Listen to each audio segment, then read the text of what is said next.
Back home, our listener who's been playing his piano in the lockdown of 2020 has raised more than £1 million for charity. Paul Harvey is a retired music teacher and lives with dementia. His formal skills at the keys, like his memory, are letting him down, but he loves to improvise. We aired The Proof here, and it turned not just into a highlight of our year of 2020, but a hit. It reached #1 in the streaming charts. Amid a massive reaction was a plan to orchestrate and release it as a charity single. Here you can hear the BBC Philharmonic, based in Salford, recording their parts in lockdown.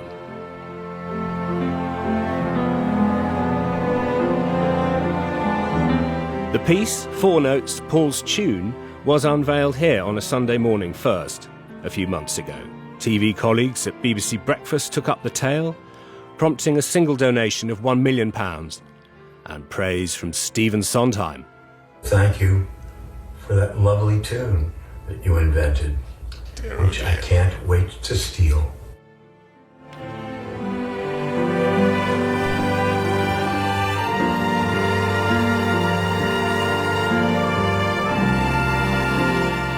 I asked Paul and his son Nick, who sent us the original recording, to reflect on their life-changing 2020. It's been rather surprising, hasn't it, really? You never know what's happening next. So I just keep smiling, and as long as I have a decent piano to play, I'll be all right, you know. And Paul, has it landed with you, the orchestration? I know that you're living with dementia, but I know that you live in the moment. So do you wake up remembering that you've been orchestrated, or do you learn it? Yes, this dementia's got out of hand a bit. I wake up at night. I don't sleep very well, but that doesn't matter. And I wake up at night thinking of new chord progressions for something that I was working on the other day. And so it's fine. And when you aren't striking in your memory and you can't remember things, is it things in the present? Is it where did you... It's in the present. It's, for example, I have to write everything down. For example, I have wonderful people who come and keep an eye on me and look after me, and I just have to check their names again, because although I know them, I sometimes forget them. It's in the moment that I forget things, but long term I don't. I'm all right. Yes. So then, Nick, this really ran much further than you thought. Although you did reveal to the world and eventually on our programme that your father maintains this improvisational skill, I don't think you ever dreamt where it would go in 2020. It's been absolutely nuts. Dad and I, we've just been riding the wave over the past few months, and every week something even more extraordinary seems to happen.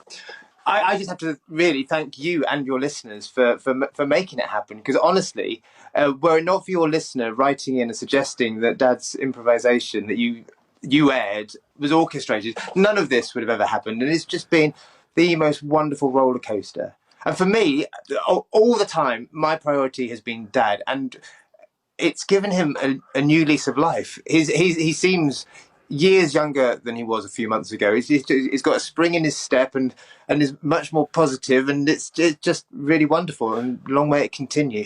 Yes, exactly. And then we, being a decent media programme, we can ask a vulgar question, which is the record which we all loved. It went to #1, but how much money did it make? Well, I've got no idea at the moment. The first distribution from the record company goes out to the charities in March. I don't know how much that'll be, but it's done better than we could have ever dreamed. And the Alzheimer's Society and Music for Dementia, there's such worthwhile charities. And I know Dad too. We're both thrilled that they've hopefully made a sizable chunk of cash out of this. And obviously that £1 million donation from Sir Tom Hunter too was just the massive icing on the cake. Well, it's more than the icing. I mean, that's the whole sponge, it seems to me.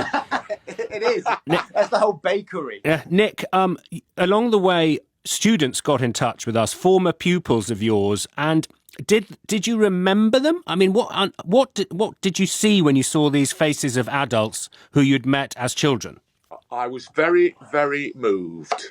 And when the names came up, I did remember them. I remember at the time when we had 4 people in one of those things where they were in a Zoom call. a zoo, or whatever you call a zoo. Not a zoo, a Zoom call. Oh, right. Yeah, they're in a zoo. It is a bit like a zoo, to be honest. Yeah, and it was wonderful because I do remember them all there. They were married and everything. And in the case of one or two people, I'd lost touch, and I really had tried to follow them up, and there they were in the end. And it was very emotional for me, very emotional. And them. Nick, now you have quite a strong relationship with Twitter now, and you've been publishing carols with your dog howling at you. Why does your dog hate your piano playing? I like that. You'll notice at the end of each carol, if you've seen them on Twitter, that her tail is actually wagging. But then that might be because I've stopped playing. Who knows? If she was in any discomfort, then of course I'd stop. But unfortunately, it's all of my Twitter followers who have the discomfort of hearing my terrible playing. Is she called Embers plural or Ember singular? She is Ember, but the hashtag is Nick and Ember's advent calendar. Okay. But unfortunately, Twitter doesn't allow apostrophes, and I'm a bit of a stickler for grammar. But What kind of a dog is she? And when did you first notice that she can't stand your music? She's a black lab cross, and last Christmas, my wife Ali bought me a melodica, and as soon as I started to play it, Ember started howling. Very melodically. Singing. Singing. Yeah, Ember started singing. Yeah. And I thought it would be quite nice this Christmas if every day of December leading up to Christmas Day I posted a new video of Ember and I duetting a different carol in various locations around Sussex. And it seems to have taken off. Is Ember there now? She is. She's here. And I've also got my trusty melodica. Okay, it sounds like we've got all the ingredients for another BH spectacular. I mean, this could go all the way to number one as well now. So can you try it out, whether you by piano or melodica or both? You take it away, men and dog.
We didn't edit that. I promise you that's exactly as the dog demanded. One final word on this year that's ending with this story that grew really in unexpected ways is back to Richard Cowley, who was one listener who wrote, among many, saying, get this orchestrated. So I rang Richard yesterday.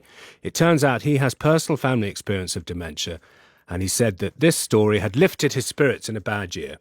I'm delighted so many people around the world have enjoyed it and been uplifted by it in the same way that I was, but I'm also so pleased of the effect on Paul, because obviously it's made a difference to his life too. It's changed his life and made his life even more enjoyable. So I think that's a side effect I hadn't expected, and it's, you know, it's going to make such a difference to so many people's lives. It's extraordinary.